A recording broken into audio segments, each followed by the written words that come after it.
প্রিয় ছাত্রছাত্রীরা, তোমরা যারা আজ উচ্চ মাধ্যমিকের চতুর্থ সেমিস্টারের পরীক্ষা দিয়েছো, বিশেষ করে আজ যে অঙ্ক পরীক্ষা হয়েছে সেই অঙ্ক পরীক্ষায় কিন্তু মোট 3টি প্রশ্ন সিলেবাসের বাইরে থেকে দেওয়া ছিল।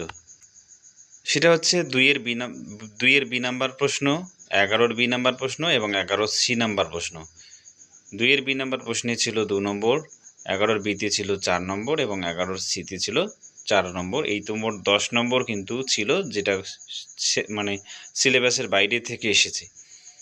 তো বিভিন্ন মহল থেকে অভিযোগ ওঠার পর কিন্তু যে সকল পরীক্ষার্থী আজকের এই পরীক্ষায় ওই সিলেবাস বহির্ভূত প্রশ্নগুলি অ্যাটেন্ড করেছে, জাস্ট টাচ করেছে, তাদের ফুল নম্বর দেওয়া হবে।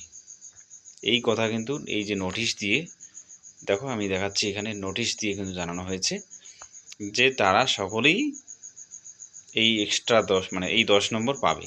যে প্রশ্নগুলো সিলেবাস বহির্ভূত ছিল তার যে পূর্ণমান ছিল 10 নম্বর, সেটা সকল স্টুডেন্টদেরকে দেওয়া হবে।